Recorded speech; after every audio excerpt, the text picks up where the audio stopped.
Welcome to Mythomastery. Before we start, take a moment to make yourself a cup of coffee and settle into comfortable place.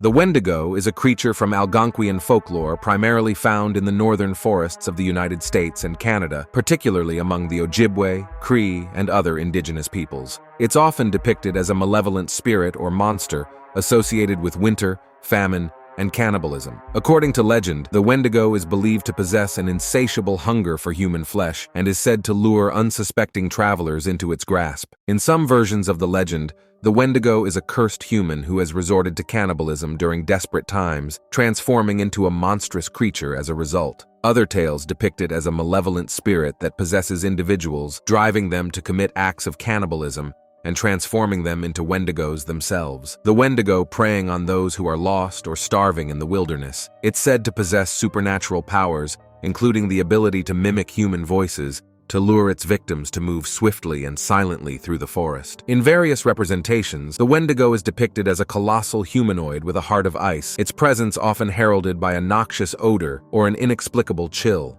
This mythical figure is intertwined with modern psychiatry through the concept of Wendigo psychosis, a condition marked by an intense craving for human flesh and a dread of becoming a cannibal. Classified as a culture-bound syndrome, Wendigo psychosis is recognized in certain First Nations communities where symptoms extend beyond mere hunger to encompass insatiable greed and environmental destruction. Across Native American languages, the term Wendigo holds diverse translations, originating from the Ojibwe word Windigo and its Cree counterpart Witikau, sometimes spelled as Wetiko. Within the lore of Ojibwe in Eastern Cree, West Main Swampy Cree, Naskapi, and Innu cultures, Wendigos are described as towering beings, towering over humans, expanding with each consumption, eternally unsatisfied, thus presenting a paradoxical portrayal of gluttony and emaciation due to perpetual starvation.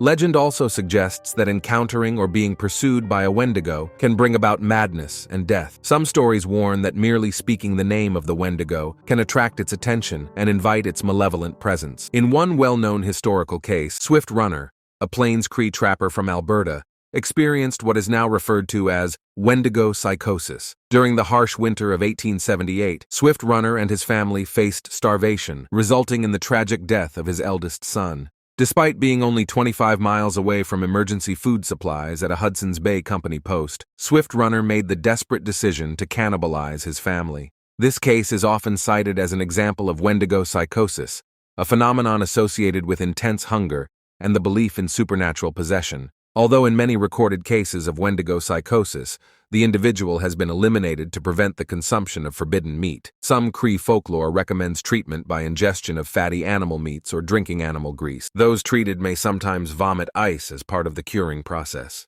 Fascination with Wendigo psychosis among Western ethnographers, psychologists, and anthropologists led to a hotly debated controversy in the 1980s over the historicity of this phenomenon. Some researchers argued that Wendigo psychosis was essentially a fabrication, the result of naive anthropologists taking stories related to them at face value without observation. Others have pointed to a number of credible eyewitness accounts, both by Algonquians and others, as evidence that Wendigo psychosis was a factual historical phenomenon. Anyway, the frequency of Wendigo psychosis cases decreased sharply in the 20th century as boreal Algonquian people came into greater contact with European ideologies and adopted more sedentary, less rural lifestyles. The creature is often believed to possess shape-shifting abilities, allowing it to change its form to deceive or elude its prey. This shape-shifting ability adds to the eerie and mysterious nature of the Wendigo, as it can take on different forms to blend into its surroundings or to lure unsuspecting victims.